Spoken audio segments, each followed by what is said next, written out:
all right. Welcome to another show of Sports Therapy with R.H. Jr. I would like to say welcome, and welcome again. Hey, today's show is going to be action packed, but before we begin, let me say happy Father's Day weekend because I know today is Saturday and Father's Day is tomorrow, Sunday, but we won't be talking tomorrow because we won't have a show on Sunday. So therefore, I want to get it in right now and say happy Father's Day to all the fathers. And also want to say happy Juneteenth. Talked to one of my kin folks. She told me, she said, you know what? We're going to be Juneteenthing all over the place. And that's coming from the great state. She said, we're going to be Juneteenthing all over the place. So for all those who are going to be Juneteenthing, happy Juneteenth. Let's get together and let's celebrate because I'm big on celebrating diversity. I don't care what it is. You don't have to be African American to celebrate Juneteenth. With that, I want to get into today's show. Today's show is titled, To Thy Own Self Be True. To Thy Own Self Be True. So we're going to look at an article that was written in Sports Nation, Sports Illustrated. It was entitled NFL 2022 Record Predictions for Every Team. When I first read that article, I was like, okay, first place I went to see, okay, what are my Commanders going to do? What is the expectation for my Commanders? Because I had actually read a previous article that kind of made me so mad that I actually started going off, and first thing I said, well, what the, then I had to keep hitting my cussing bell because it had my Commanders pick to finish 4 and God knows what. I was like, wait a minute, nah. So with that, hopefully, just like data, if you look around, you can find enough data to support anything you want. So based on this article, and I think it's real interesting, we're going to go through every team and look at their records. We're going to look at the analysis, the breakdown, and just kind of figure out what's what. And so I'm inviting all my guests who's going to call in. We're going to talk about, their picks and, their personal choices. And remember, one thing about sports therapy, I always say you get 2 minutes to call. You can rant, rip, or kick some knowledge. Today we'll probably be kicking more knowledge than anything because let's be honest, football season hadn't started except for OTAs, and we got some mini camp training going on and things of that nature. So we know that this is what you call dry dock. So basically, the ship is in port. So we're trying to fill in some time and still bring some quality, a quality show. So with that, I want to segue into, now some people think that when I'm looking down, I'm not asleep. I'm actually reading from a run sheet. For those who think I just get up and just wing it, no, I don't just wing it. I have a run sheet that I follow, and I try to follow it as close as possible because, but things come up. And when it does, I kind of get away, then I come back to it. So if I'm looking down, it's not because I'm asleep. Now I'm sticking to my run sheet. Remember, on Sports Therapy, we don't talk politics. We don't talk sexual orientation. We don't talk anything but football and football-related substance or subjects. So I don't want to know what's going on in the world of politics because I wanted to create an atmosphere where we can kind of get away from all those things. We can lay down our arms and, Republicans and Democrats we don't have to talk about, this is just football. Because one thing that bothers me sometimes is when I'm reading a good article and there's some good back and forth conversation going, and then somebody will throw a political bomb in there and like, come on, do we really want to talk about that right now? So that's why I created the show as a buffer, a place where we all can go and just kind of talk football. So with that, I want to read a little bit from this article. This is coming from Fan Nation. And it was a article in Sports Illustrated. Now, here's what it says. It starts off, it says, can Matthew Stafford and the Rams repeat Super Bowl champions.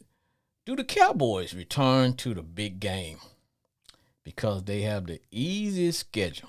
And Fan Nation breaks it down. So what we're going to be doing is that we're going to be looking at each one of the teams, starting with. In fact, we're going to break it down by conference. In fact, the article went on to say the Super Bowl champion Rams, they're going to kick off the season. Now, we all know that when you're the Super Bowl champ, you always start off the season playing. And usually it's on a Thursday night. So we got the Rams kicking everything off September the 8th. And then they're going to be playing the Bills. And we're going to talk about the Bills a little bit later, because when I think about the Bills, the Buffalo Bills, those old scenes, now my heart always goes out to the Bills, because I remember all those times they went to the Super Bowl and they lost. Now, there's a part of me want to see the Bills win a Super Bowl. I'm sorry. I do. I don't want them to ever play my team and win the Super Bowl, but I wouldn't mind seeing the Bills win. Of course, we're going to talk about brother Tom Brady. He's returning. And I'm wondering, sooner or later, Father Time has to reach up and grab Tom Brady.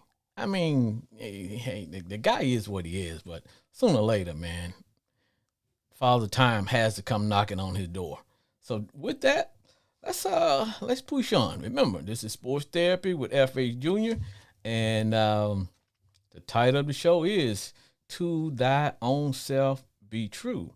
So now, let's start off. Let's talk about the NFC West. Now, if you've been in a cave, you realize that the NFC West, that's where the Super Bowl champions reign, the Los Angeles Rams. Now, according to this article I read, this is what it says about the Rams. It says the Rams will have a very, very, very tough schedule. I mean, you don't have to be a rocket scientist to know that anytime you win the Super Bowl, you're usually going to play a first-place schedule. So it says the Rams' greatest challenge might be the spotlight. Because how often does a team repeat Super Bowl champion? We rarely have. I don't think we've had a Super Bowl champion in, God, I don't think it's been, I think it was 2004 was the last time. So it says, this is a star-studded group. We know they got Matthew Stafford, they got Jalen Ramsey, Aaron Donald, Cooper Kupp. They got a who's who of guys. So based on the article, it says that the Rams are picked to finish 11-6. And their strength of schedule is a .567. So basically, it's saying that the Rams pretty much going to have the toughest schedule in the league. So if you're a Ram fan, but you have to beat the champions. That's how I see it. Then we have the Cardinals. And of course, they are also in the NFC West. Now, one thing about the Cardinals that I don't know is because, I love my boy Tyler Murray. Had him on my fantasy team. Won a lot for me. Kind of screwed up down the stretch a little bit. But I'm thinking here. My man is holding out for more money. And if you followed my show last week, we talked about should there be a different pay scale for the NFL running backs. So I'm a fan of guys getting their money. I think you should always get your money because, professional football is a collision sport. Guys run as fast as they can and they collide as hard as they can. They hit each other as hard as they can. I mean, that's just the nature of the game. So I don't get mad at any guy, any athlete for holding out saying, hey, you know what, I got to get my money. For all those who saying, well, he hadn't proved anything, he hadn't done anything, hey, man, get your money. That's how I feel. So anyway, according to this article, the Cardinals are going to finish with a record of 10-7. 10-7. They talked about they're going to face the Chiefs, Raiders, and they will also play the defending champion, the Rams. Now they're in one of the pretty much the toughest division in the league. So I don't know about all that, but I still think that they're going to have a winning season. Now, of course, we do know that their wide receiver DeAndre Hopkins is out. He's going to be suspended for, I believe, 6 games. So that is going to impact the team down the line. So for all you the Cardinal fans, I don't know, that 10-7 may be a stretch, but we shall see. Now, next we have the 49ers. Ooh-wee, the 49ers. According to this article, it says 49ers will have a record of 9-8. Now, of course, you know, based on the fact that the league had that extra game, so nobody can finish 8-8 anymore. You're either gonna have a winning, winning record or losing record. No more 8-8.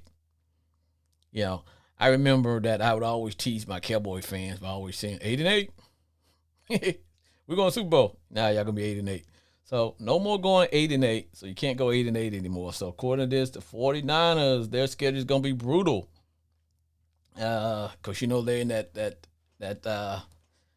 division with the Rams, the Chargers, the Raiders. That's a tough division. So I don't know. And they lost a lot of key players. A lot of key players. So I'm thinking. Well, I think that the Niners can either go. They either go.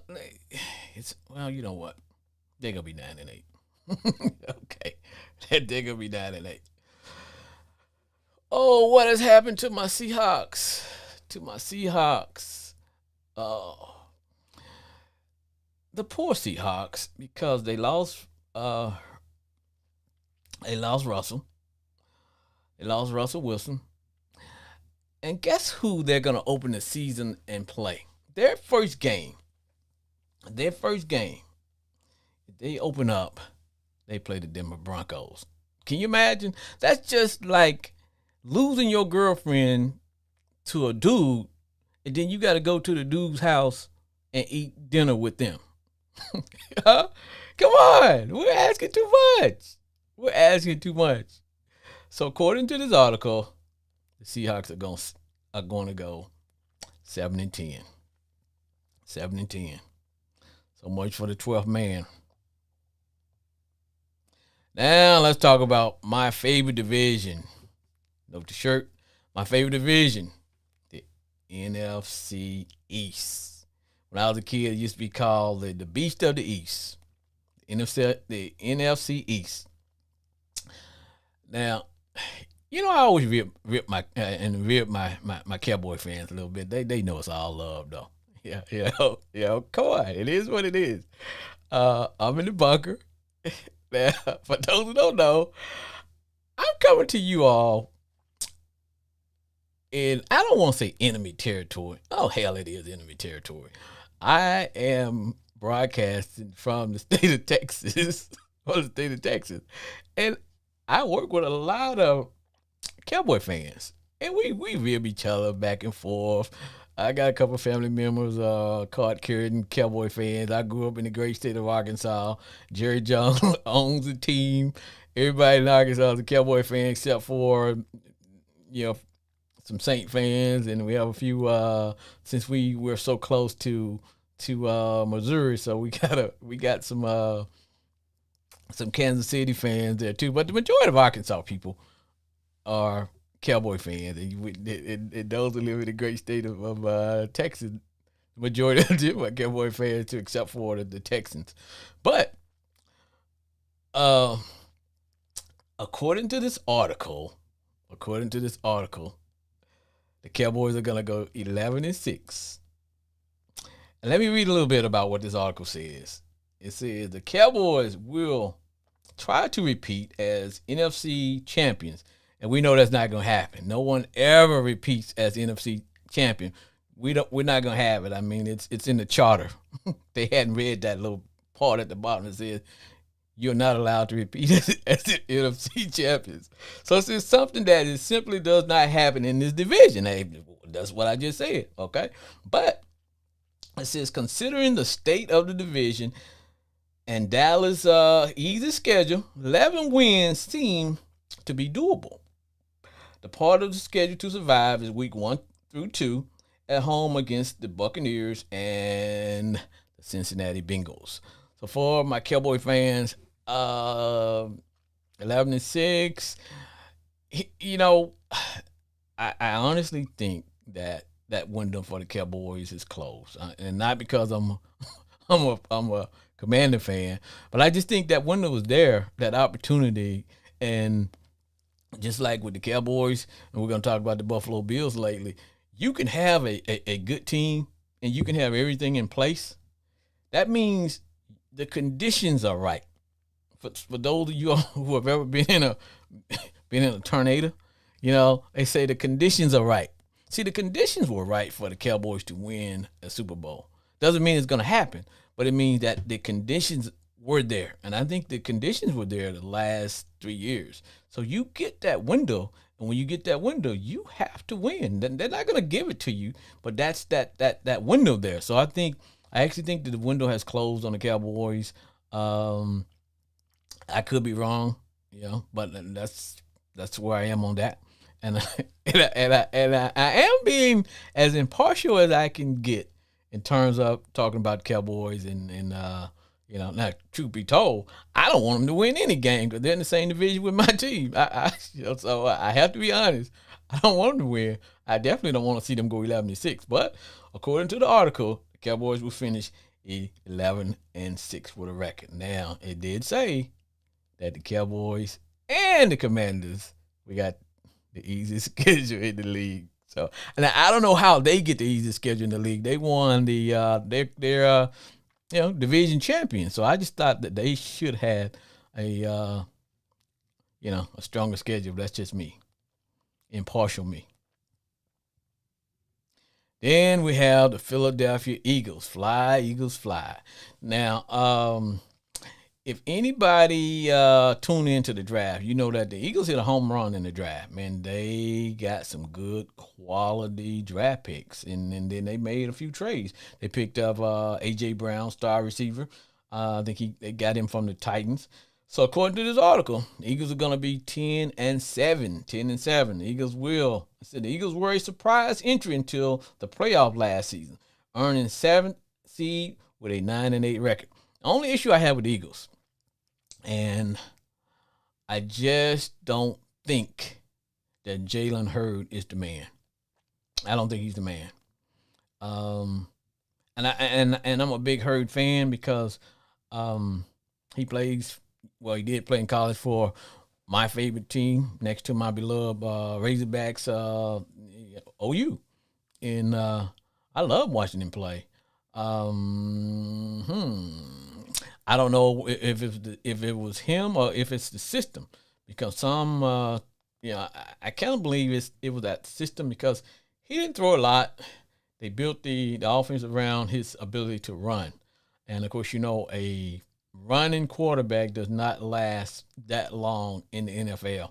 You can be successful, but at the end of the day, you still got to learn how to throw the ball, because defenses and defensive coordinators, one thing that they do is that they spend the all season trying to get better. Just like with the Rams, teams figure out when the Rams won the Super Bowl, teams study the Rams and they figure out two things: how can we be like the Rams, or how do we stop the Rams? So when it comes to running quarterbacks, dual threat quarterbacks, now when you're dual threat quarterback and you can really, really throw the ball, then teams have to play you honest. But if you are that quarterback and you preferably like to run, then that's why I am with the Eagles. I think they'll go as far as Jalen Hurts can take them, and I just don't think that he's the man right now. And I could be wrong. And we'll see. But that's why I am with that. I just think that he's not the man. Prove me wrong, brother.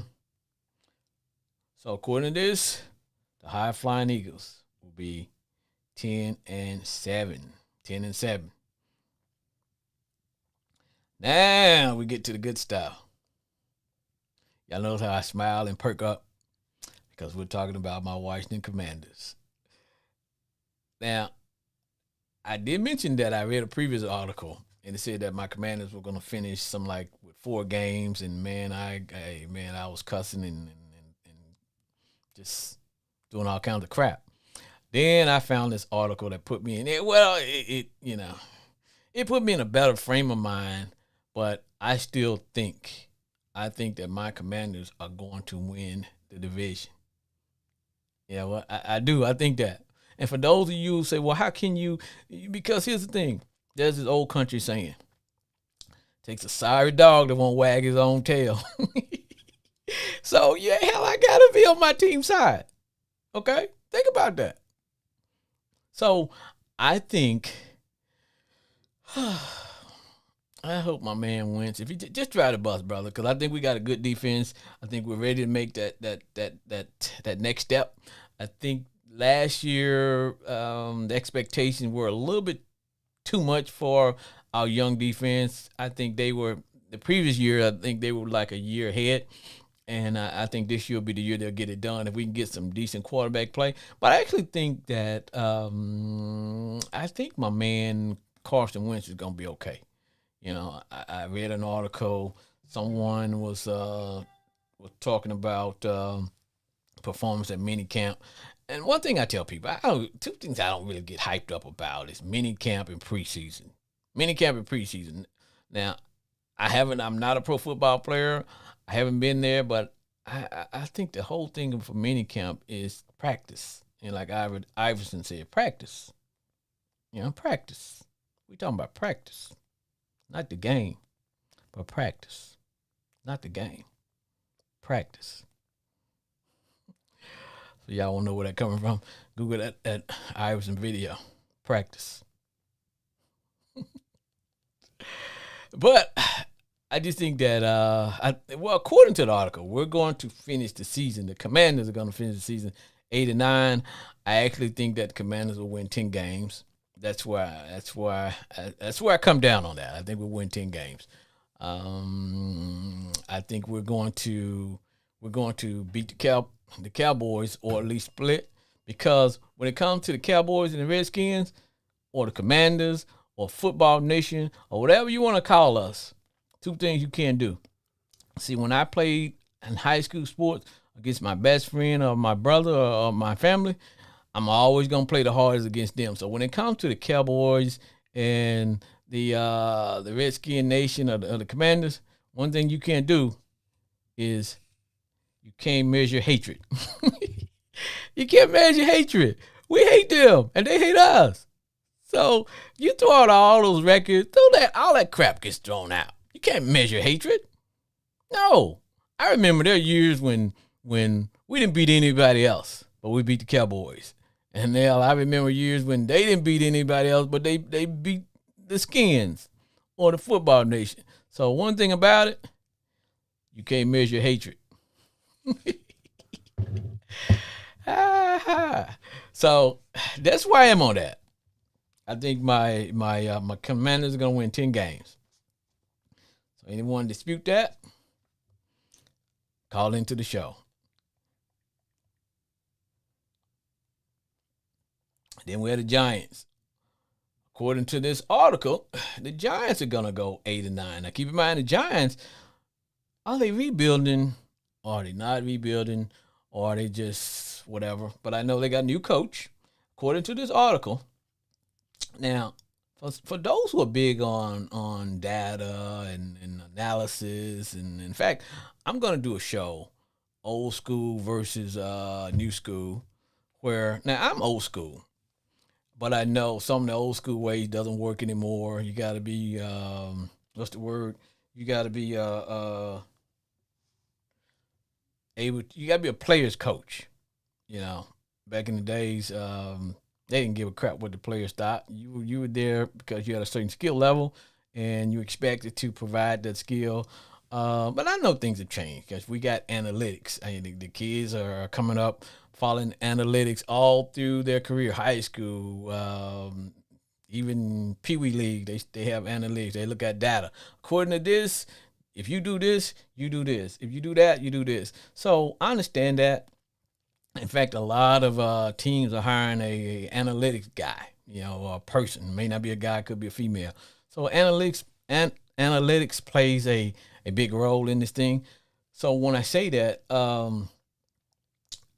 according to the article, that the Giants are going to be 8-9. Says the Giants' strength of schedule ranks 29th. So that means they pretty much got a last place schedule. Well, 29 is close to a last place schedule. So it's an easy schedule. So, and I can't complain because the Commanders have an easy schedule too. I'm saying that, I'm being honest. We have an easy schedule. Now, only problem I have is why do the Cowboys have an easy schedule? Because they had an easy schedule last year. Easy schedule. Cupcakes. We all gonna be munching on cupcakes, getting fat on cupcakes. But the key is you have to eat all your cupcakes, because if you lose to some of those cupcake teams, then it's gonna affect whether you get to go to the playoffs or not. So think about that. With that being said, because you know they do have a new coach, so gonna take a quick break. Then we'll be right back. This is Sports Therapy with FH Jr.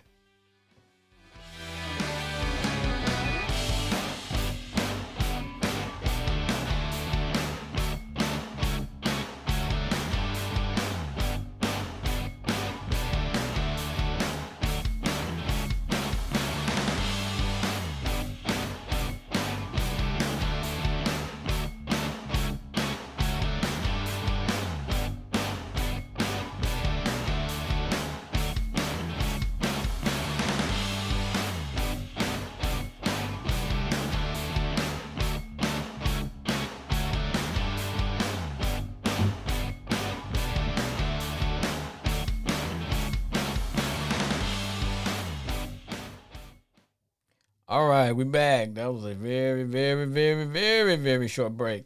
Now we're gonna talk about the NFC North. The NFC North. We the North. When I think about the North, to be honest, when I think about the NFC North, there's really one team comes to my mind, and I know there's just more than this one team that represents the NFC North. But I always think about the frozen tundra and that team in Wisconsin, better known as the Green Bay Packers. Now, according to this article, the Packers, the Cheeseheads, the Packers are going to have a record of 11-6. And this is what the article says about the Packers' chances. It says the Packers are coming off 3 consecutive 13-win seasons. That's hard to do. And that has never been done in the NFL. So the Packers will open their season. They're going to face the Minnesota Vikings. Then they're going to host the Chicago Bears. Then they play Tampa Bay and that man. Those early road games will challenge the team that traded their all-pro wide receiver, Devontae Adams, that might come back and bite them in the butt. Remember, they traded him to the Raiders. And see, my only thing about the Packers is that the Packers, every year, the Packers, and I'm not a Packer fan, but I just see sometimes they set their fans up for disappointment. They have a good season. They're always, I don't know, winning 12, 13 games or whatever.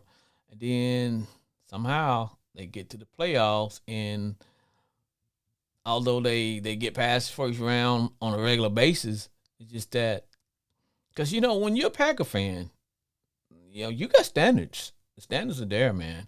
So when it's the Packers, man, it's like, if we have a good season, we win 12, 13, 14 games or whatever, we got to do more than just winning one game in the playoffs. So I think the conditions are there with the Packers. But, last year they won, even though there was a lot of in-family disagreements as far as with the quarterback. Was he gonna play? Was he gonna retire? Da da da da da da da da da da da da da da da da da da and da da. But I think with the Packers, the expectation is 13 wins. So what? Let's get some hardware. I personally think that they're gonna go far. And I know the goals and objectives of the Packers is for them to be successful. And of course, whenever they play that team whose name shall not be mentioned, I always cheer for the Packers. So I think the Packers are going to do some good things, man. But that's the record according to all this good analysis. The Packers are going to be 11-6. Then we had the Vikings. Now, Vikings, according to this article, the Vikings will end their record. They will end up with a record of 11-6. Let me go back. Now, if the Packers are 11-6 and the Vikings are 11-6, see, when I read this article, what jumped off to me is that, wait a minute, a lot of teams gonna have these winning records. So who are these losers? Everybody can't be winning every week. If everybody's winning, then my show's gonna be pretty boring. I won't have people calling in and ranting and raving and cussing and doing all that crazy stuff. I'm not cheering for anybody's team to lose. I'm just saying. Just saying. Because when I look at this article, when I read this article, it had a lot of teams having winning records. So I like, okay, everybody can't be winning. Somebody got to be losers. So, but the Vikings are going 11-6. Now, Vikings are another team that I call them front runners. To me, a front runner team is a team that wins a lot in the regular season. They do a lot. They win. They look good. It's almost like that thoroughbred horse. Man, that horse look good until it gets on the track. Then it comes in last place. So each year, the Vikings, the potential is there for them to do some good things, but I don't know what happens down the stretch. They always get disappointed in the playoffs. Now, my kid thinks that I have something against Kirk, the Cowboys, not the Cowboys, I'm sorry, the Vikings quarterback, Captain Kirk, because he was our Redskins quarterback for years. And to me, Kurt always put up a bunch of empty yards, between the 20 and the 20. Oh, man, he was devastating, but he was always throwing interception, fumbling, and da-da-da, So that's where I am on the Vikes. I just think Vikes need a different quarterback. I just think there's a lot of empty yards in their quarterback, and I just don't think he's a man to get them over the hump. 11-6, I personally don't see it, but it could happen. Let's talk Bears. And the Bear facts. Chicago Bears. According to this article, Bear fans, according to this article, your team will have a losing record. According to this article, your team record will be 7-10.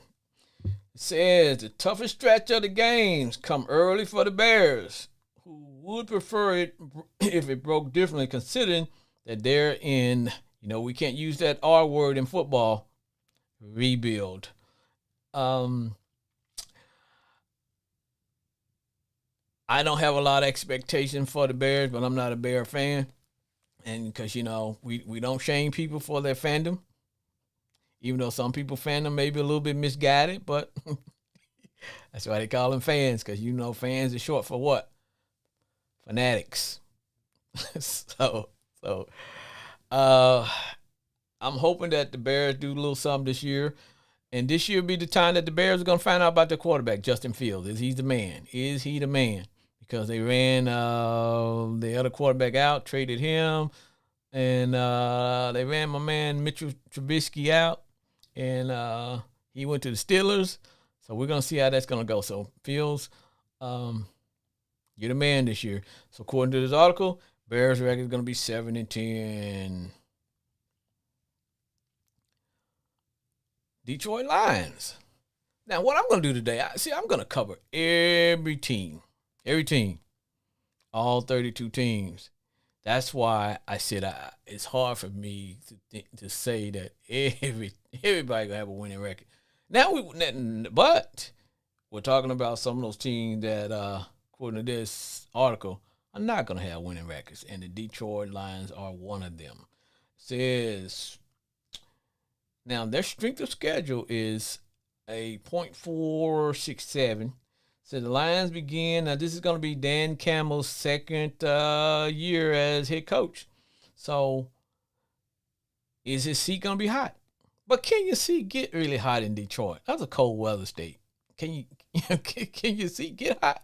You know, uh, I don't know about Detroit, but according to the article, they're going to be 8-9. I like to see who's going to be those 9 teams that they're going to beat. And I don't think they played my Commanders, but I hope we're not one of them. But they open up against the Eagles. Now I will be cheering for the Lions against the Eagles. Look, I cheer against every team in the NFC East because I'm a Commander fan. Just like a snake is a snake. Why do you get upset if he bites you? You know he's a snake. So if you know that I'm a Commander fan, why would you don't get upset if I say, hey, I want to see the Eagles lose. I want to see the Giants lose. I want to see the Cowboys lose twice in the same game. But am I truly impartial? Yeah. Damn right. I'm impartial. Except for when my team is playing. Because I am a fan. And fan is short for what? Fanatic. So according to this article, the Detroit Lions will have a losing season. And the Lions have a long history of not being successful. So I hope they turn things around. Now let's talk NFC South. And I said earlier in the show, sooner or later, Father Time is gonna catch up with my man Brady. I thought it was happening last year, but I don't know, man. Whatever that guy drinking, smoking, or snorting. Now I'm not saying he's on anything. I'm just saying whatever he's drinking or whatever, man, he needs to pass that around. We all need a little bit of that. Trust me. Yeah. So according to this article, it says the Tampa Bay Buccaneers, they are predicted, their record should be 12-5. It says they're playing a tough schedule.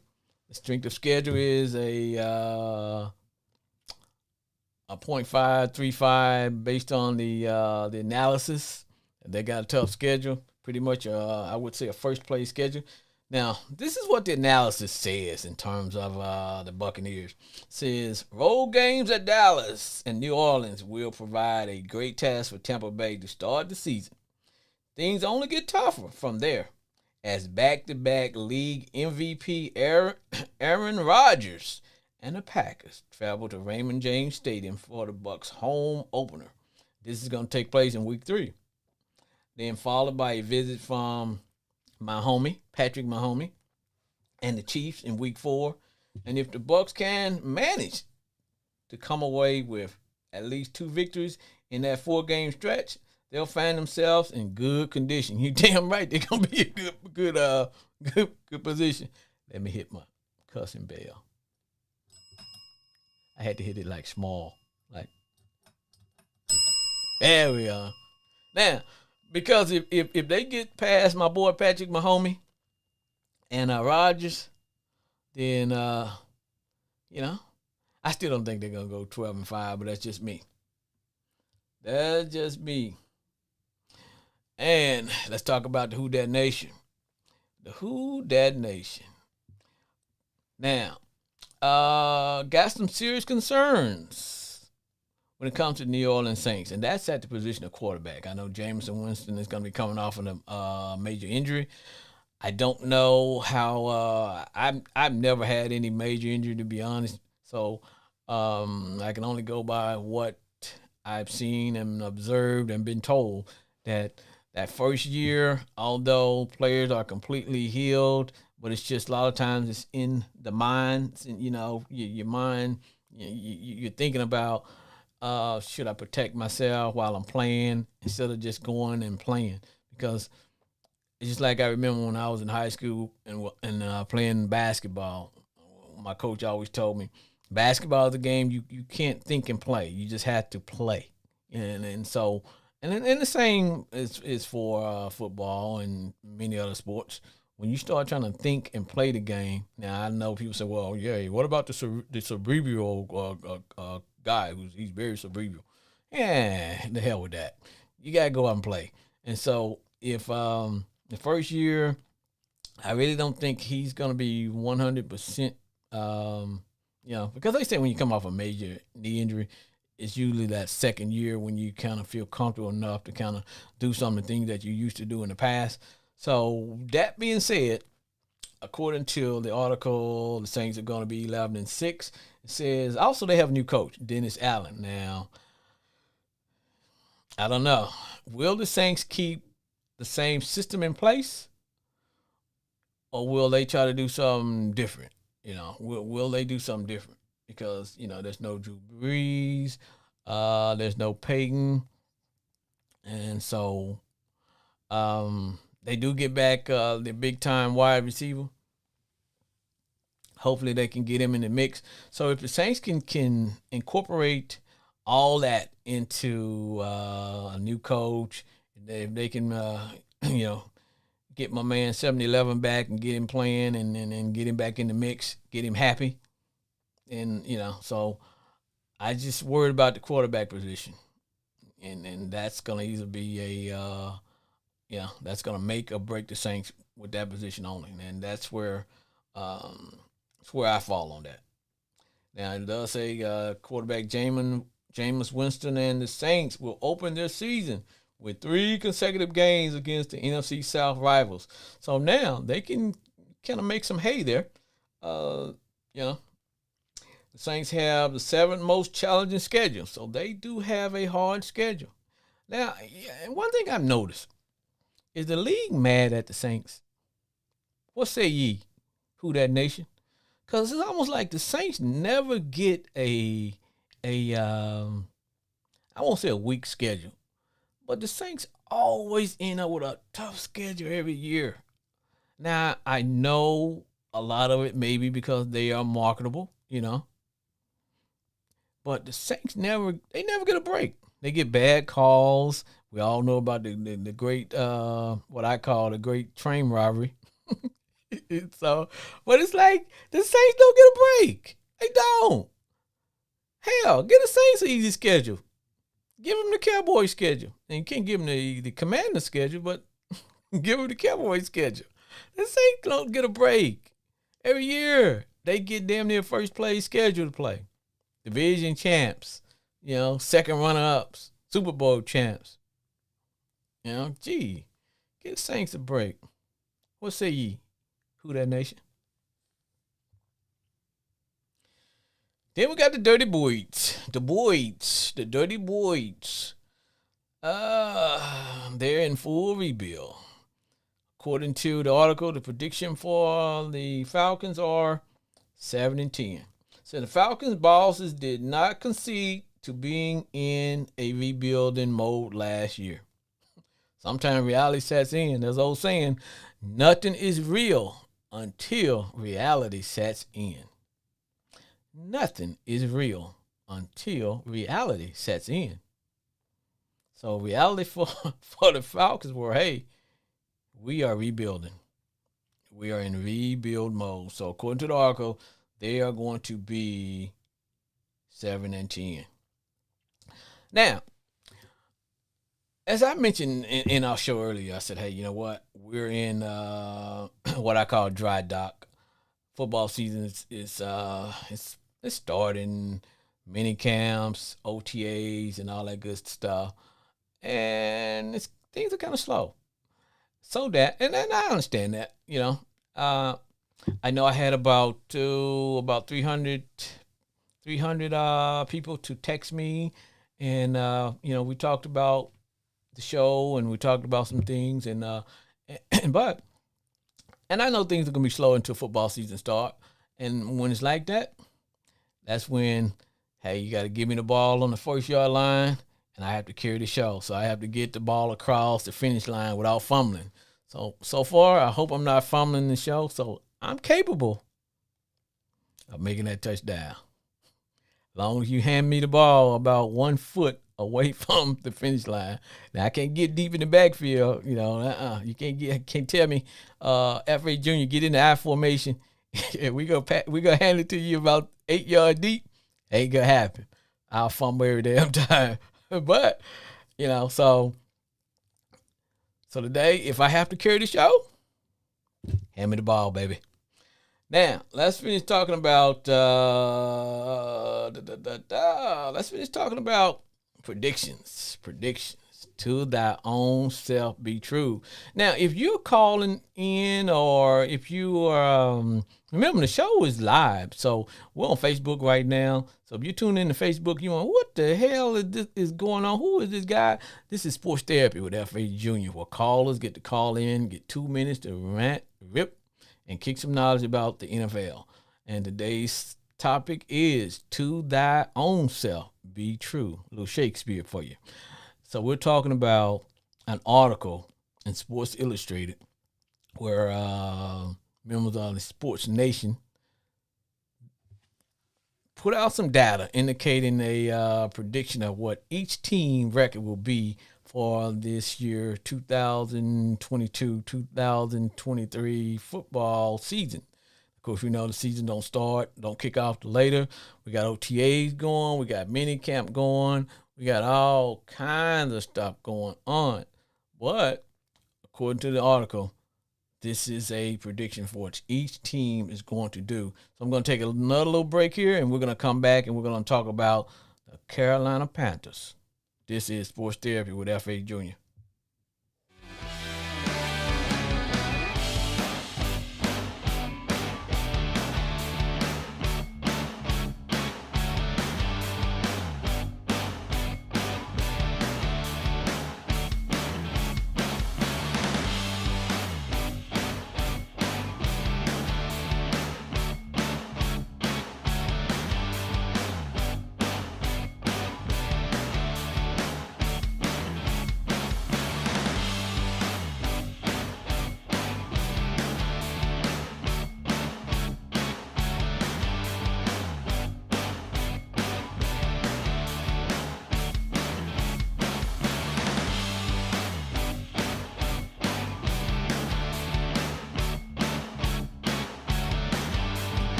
All right, welcome back. Sports Therapy with F.A. Junior. Hold on. Let me see. I think I might have a caller trying to call. Give me 1 second here.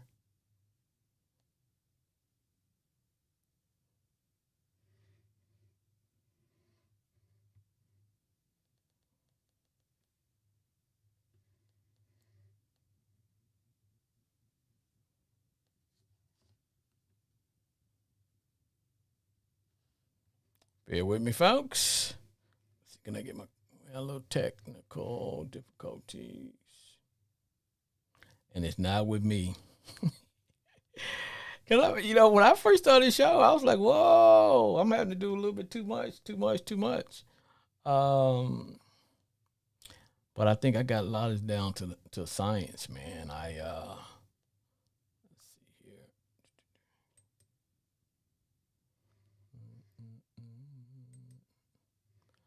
All right, here we go.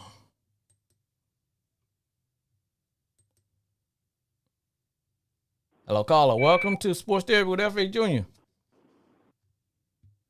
What's up, F.A. Junior? Hey, what's up? Sir? Who we got? Go, Pat, go. Go, we got the legendary. We got the legendary. We got the legendary Joe in the house. Now, Brother Joe, this is what we're gonna do. Cause let's talk about your team. And I want to go way back. I'm finna get in the time machine. And I'm going way back to this article about your Green Bay Packers. Now, according to this, Joe, I missed it. Your Packers are gonna go 11-6. What say ye? I can see 11-6. I'm sure. 12-5 is 12-5 is where it's at, but 11-6 is more realistic. We still got the great number 12, so anything's possible. I feel you. Now, this is what I talked about when it comes to the Packers.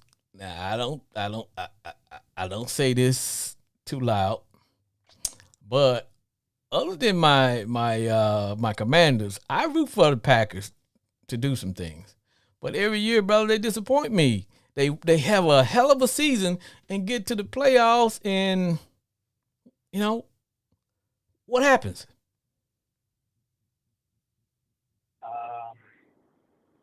Coaching, get out, coach. That's the main thing. And we don't have enough dogs. You gotta have a few more dogs on the team. Got a lot of young pups, no true full grown dogs. You gotta have some dogs, bro. To make it happen. Damn sure got NFC championship all the time and just don't have enough dogs. Yeah, because I see that, man. I see that every year, man. The Packers, they open up a can of I was gonna say ass whoop, but I got to hit my cussing bell. But they do. But it's like, man, they get to the playoffs and it's like, okay, we win that first game, and then and last year, now correct me if I'm wrong, they had everything like they wanted it. Didn't they have home field advantage? Yes, sir. And it's like, okay, we always have home field advantage. Yeah, it's like, hell, nobody wants to go up there. Hell, I wouldn't want to go up there. But I don't know. Great place to visit. You should make it. Hey, it's cold as hell up there, Joe. Now, hey, tell me, because I know you got some insight. Devontae Adams, what happened? He just didn't want to be there. Bottom line. It wasn't about the money. He just didn't want to be in Green Bay anymore. He was done with it. He didn't want to spend his career in Green Bay. It's a great football town, but other than football, there's not much there. Been there multiple times, and it's just nothing there. So he wants to market his brand and excel his brand to the next level, take it to the next level. It's smart for him to get out of Green Bay. And what a better place than Vegas to market your brand and as well as make $29 million a year. Well, I can't argue with having your damn cake and eating it too. I can't argue with that at all. That's what that is. I can't. But Joe, like I said, man, I appreciate you calling, but man, I want the Packers to do a little bit more than just, don't just give me a couple of games in the playoffs, man. Now, of course, I'm impartial. But do y'all play the Cowboys this year? Yes, sir. November 13th up in Green Bay. Now, you know what? And I told my listeners, I said, hey, look, when it comes to every team in my division, I root against them. It ain't personal. I root against them. So anybody that's playing the Cowboys, I'm going to be rooting for them. Anybody playing the Eagles, I'll be rooting for them. Anybody playing the Giants, I'll be rooting for them. Joe, appreciate the call, brother. And you have a good day, all right? Thanks for having me. All right, go do some Juneteenth stuff. You as well. Take care. All right. No, go Pack, go, baby. Go Pack. All right. That is Joe, Packer fan. Caller, can you hear me? Yep. Welcome to Sports Therapy. Hey, we're having a little technical difficulty, but I think we got everything worked out. Who am I listening to? Now Bruce. Man, you're a regular. I'm going to put you on the payroll. Yeah. All right, now. Because, the title of today's show is To Thy Own Self Be True. Now, there was an article, Sports Illustrated, and it was entitled NFL Schedule 2022 Record Prediction for Every Team. So now I took a look, and what I said was that, I understand that today there's no football going on. It's what we call dry dock and all that. And we're USFL. Well, yeah. USFL football. Yeah. No, but no NFL. And so, so today's topic is that I wanted to cover and talk about all 32 teams, and based on this article where it made a prediction. and it predicted the records for all these teams. Now I covered. Let's see. We talked about the Eagles. We talked about my team, the Commanders, the Giants. We talked about the Packers, and Joe just called in the Vikes. NFC East, none of them worth talking about. so Not one. so now this I mean, except Dak Prescott, he's always at the top of the league. But anybody besides Dak Prescott in the East is not worth talking about. Well, you know what? We're gonna swing through your neighborhood, bro, because we finna talk about the NFC South. Now we talked a little bit about the Tampa Bay Buccaneers. Now they got them picked to go 12-5, and I always said that sooner or later, Father Time is just gonna reach up and grab my man, and hell, I thought it was happening last year, but somehow he dodged the bullet. Now, but let's talk about your Who Dat Nation, them their Saints. Yeah, because if they got the Buccaneers going 12-5, that's a darn lie. Right. Because hell, if they ain't got the Saints on their at least 2 out of their 5 losses, hey man, that prediction is questionable. Hey man, when it comes to the Saints and the Buccaneers, brother, I got to break out the same same measuring stick that when it comes to the Cowboys and the Redskins, the Commanders, or Football Nation, whatever the hell you want to call us, the hatred is still there. So I tell people, you can't measure hatred. You know, we can talk analytics all day long, but at the end of the day, I'm gonna play hardest against my best friend, my buddy, or my enemy. I bring my own motivation. See, Coach ain't got to motivate me. When I look across there and it's for bragging rights and it's for whatever, no, Coach ain't got to motivate me at all, man. Hell, I bring my own shoulder pads and helmet and shoes and jock and socks. I'm ready to go. So with that, brother, when it comes to the Saints and the Bucks, like you get your money worth every time they play. So I'm trying to figure out where are these 12 games that they're saying the Buccaneers are going to win. Where they coming from? Well, 2 of them shouldn't even be the same. 2 of them, so now, do they even have do they even have them lose to the Saints twice? Because they should. Because we beat them 2 seasons in a row, twice during the regular season. Now, playoffs is a different story. We're not going to talk about playoffs. We're talking about regular season. Right. With that being said, the New Orleans Saints is undefeated against the Bucks.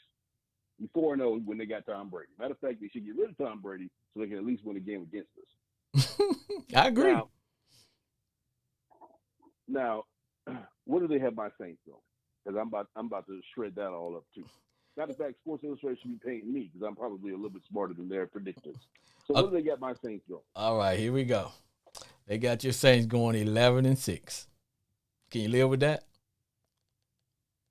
I can live with it.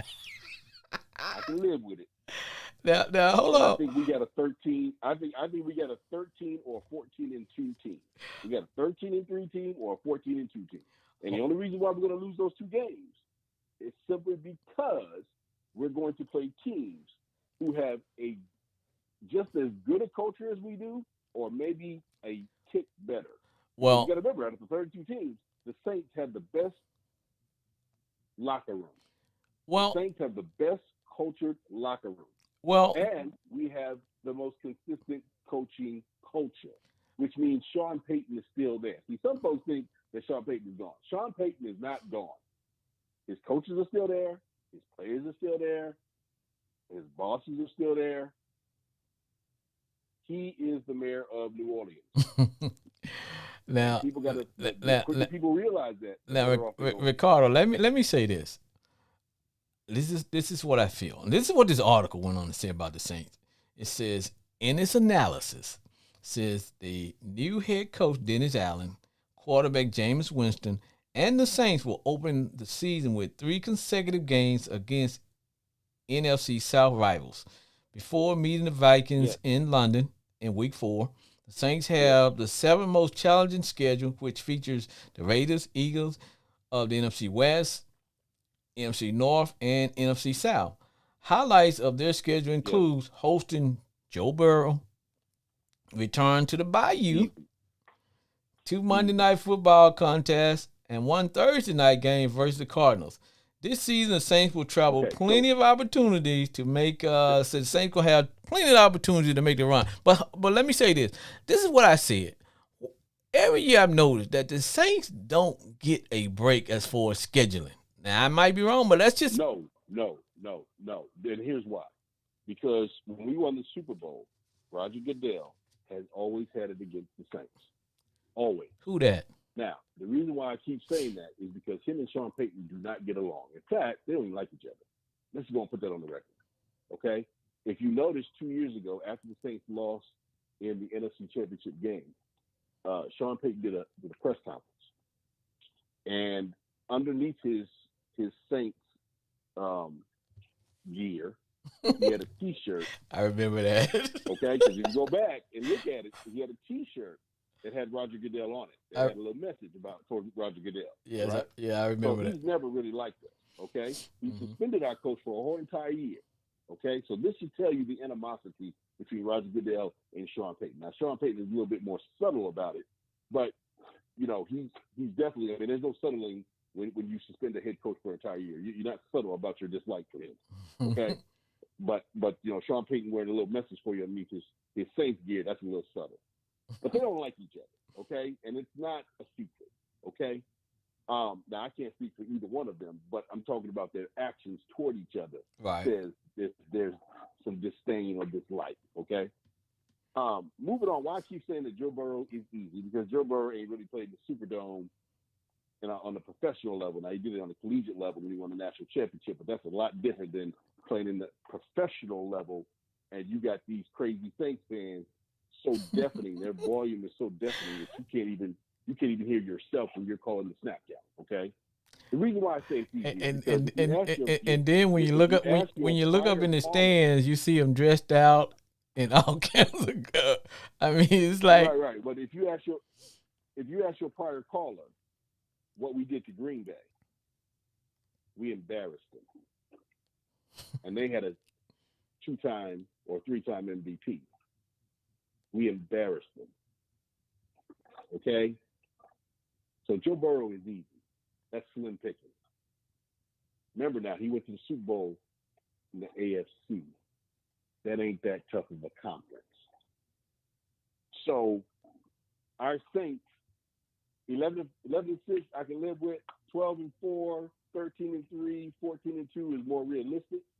From where I sit, you have some teams that are in turmoil. Carolina's in turmoil. They don't have a quarterback. Okay. So that's a win. Okay. Let's talk about the Chiefs. The Buccaneers ain't beat us yet in 2 goddamn seasons during season games.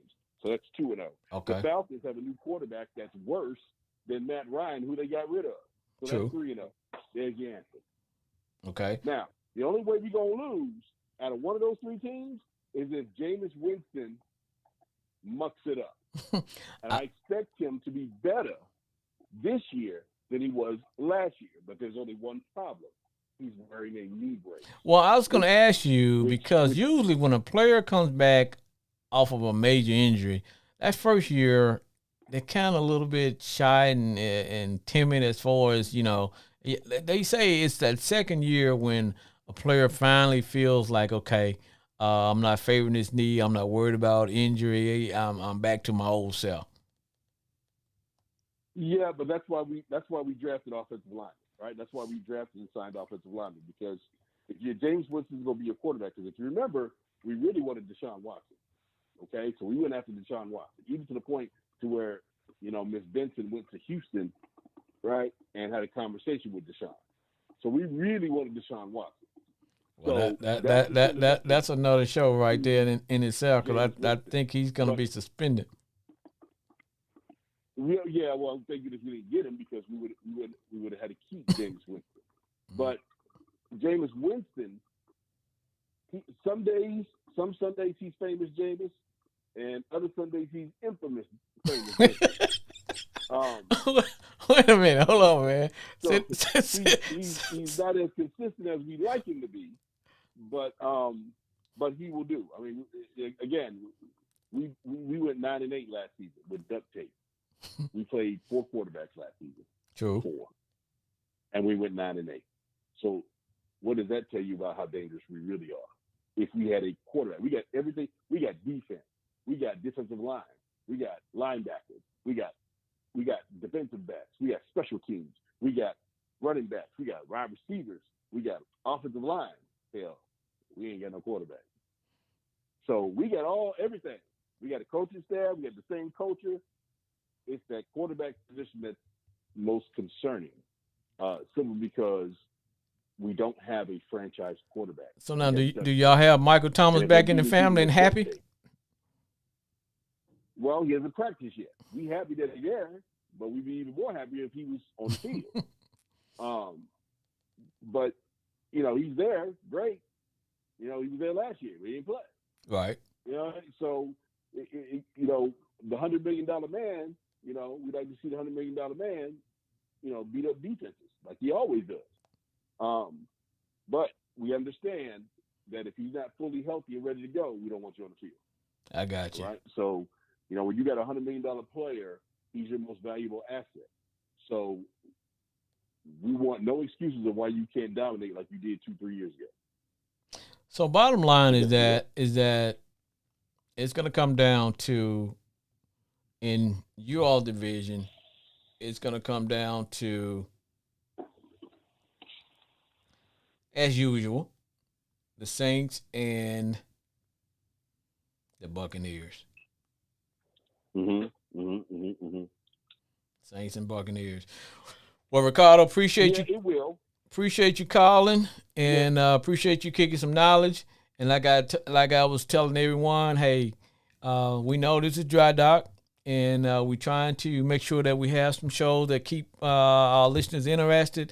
In fact, next week's show will be old school versus analytics, and we'll see where everybody falls. Anyway, appreciate the call, brother.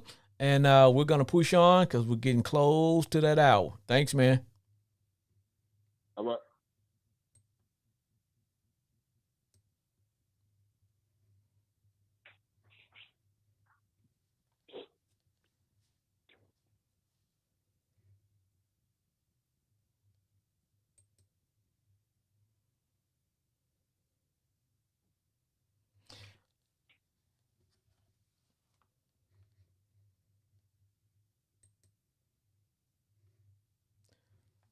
All right, as we push on, we're getting ready to wrap things up here, but I want to go make sure that I cover the other teams. Appreciate those brothers jumping in and calling. Joe, Green Bay Packer fan. Of course, we know we got our regular Ricardo calling in, kicking some knowledge. Real passionate about his Saints. Don't blame him because, hey, man. But we do know, according to this article, Carolina Panthers have a new coach in full rebuilding mode, so their record is going to be 6-11. Then swinging back down to the AFC West.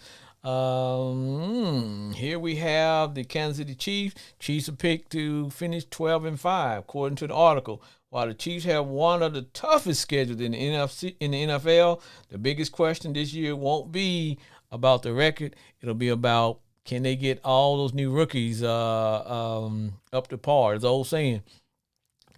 Only thing you can trust a rookie to do is pick up the laundry. You can't trust him to pick up a blitzing linebacker. So I don't know, because remember, they traded away Tyreek Hill, so that might come back to bite them in the butt. Then we had the Raiders. Raiders picked to be 12-5 this year. The Raiders had what many consider to be the best offseason drive. We're going to see if that's going to add up. So we got the Raiders picked to be 12-5. So looking at this, kind of like what Ricardo was saying, we got all these people favored to have these good records, but hell, who's losing?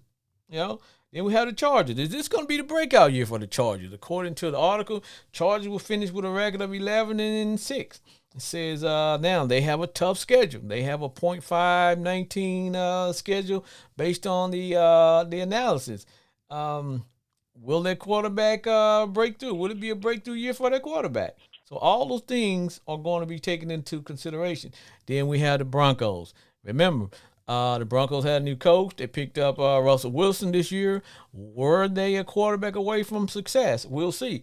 And they open up that first year, the first game they open up, they will play the Seahawks. Remember, I said that game is like for, if you're a Seahawk fan, it's just like losing your girlfriend to a guy. Then that guy got to come in, you got to go to that guy's house and have dinner with him and your ex girlfriend. So that's going to be a little something, something, something. Then, of course, we know the Buffalo Bills are picked. Now, one thing about the Bills, I've said, the Bills remind me of the Cowboys 2 or 3 years ago. They got everything in place, but and remember, I said that window to get it done is a small window. I think the Bills are a talented team. They got a lot. They got a lot of things going. They got an excellent quarterback, but nobody's gonna hand you the Lombardi. You have to go in and take that championship. So if the Bills don't get it done, probably with this year and maybe next year, that window will start to close for them. So according to the article, the Bills are going to be 13-4. Then, and when it comes to the New England Patriots, you can never underestimate Coach Bill Belichick. Everybody says, well, was it Brady or was it Belichick? Brady versus Belichick. I think it was a combination of both. I think he's an outstanding coach, and I think, history have shown that Brady is an outstanding quarterback. So I think you had those two elements came together in that time for the Patriots, and they had nothing but success. So I still think a Bill Belichick team is going to always be successful. And then, of course, we got the Dolphins. They made a lot of changes.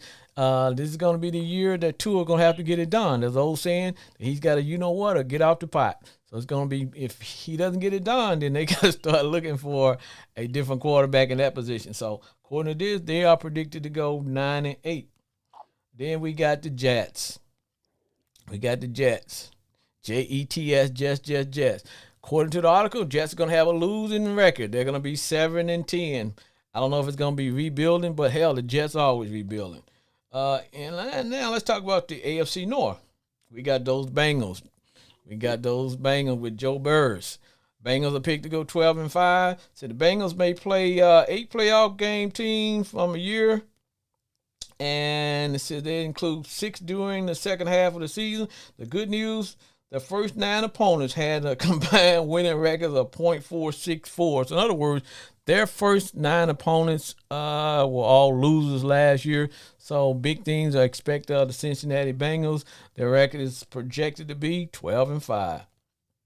Then, of course, we know the Steelers. Now, I don't know where the hell this is coming from. We got the Steelers projected to be 11-6. Now, nobody follows their team and do all those things. Nobody travel like the Pittsburgh Steelers. But Mitchell Trubisky is their quarterback. Enough said. Baltimore Ravens. Now, according to this article, the Ravens have the easiest schedule in the league. Now, last year, the Ravens had a bunch of injuries that had a real impact on what the Ravens were able to accomplish at the end of the year. Now, I've always said, one show that I may do in the future is going to be, what type of quarterback do you want? Do you want the dual threat quarterback, or do you want a quarterback that stands strong and long and tall in the pocket? I just think that you can never really win the Super Bowl with a quarterback that's just a running quarterback. You need that one that's an Aaron Rodgers type, that's a runner and a passer, a true dual threat quarterback, because sooner or later, if you have your quarterback and he's just a runner, he's really just another running back as far as defenses see it, and sooner or later they're gonna pop him and he's gonna get hurt. So I think with their quarterback, he actually is learning the position, and that goes back to his college coach. So he basically told him, he said, "Hey, look, if you want to have a long history in the league, you got to learn to throw from the pocket, because your ability to run is great, but as you get older and as teams study you, you're going to have to learn to throw from the pocket." So I think Lamar Jackson is starting to develop into a true dual threat quarterback. So I think that's going to be successful for them. Now, AFC South, we got the Tennessee Titans. According to this article, they're going to be 9-8. And now it says that Tennessee always had to play a Herculean schedule. Each year, they play a lot of damn games before they get a break in here. So that may come back to bite them in the butt as well. Now we talk about the Colts. The Colts have always been that team that flies under the radar. I don't know. They're not what you call a sexy team or whatever, but the Colts always have a good 200 football degrees team. outside. They Yep. always can get it done. And they're always able to get it done. Mhm. And so by doing that, I think the Colts are going to be there for the long run. According to the article, they're going to be 10-7. So there are big expectations expected from the Colts. Then we round things off with the Houston Texans. According to the article, Texans going to be 7-10. I don't know who the hell they're going to beat because they don't have a quarterback. They got a lot of things missing. But I think they're starting to put a lot of pieces in place for the future. They're a young team, so we just have to see how that's going to go. Then we talk about teams that are in full rebuild mode. The Jacksonville Jags. Now, my team, the Commanders, our first game is against the Jags. Now, I will tell you, hell, if we lose that first game, I don't know what's going to, hell, I'm going to need full sports therapy for myself because that's a game that we should win. The Jags, they have a new coach. They're trying to put some things in place.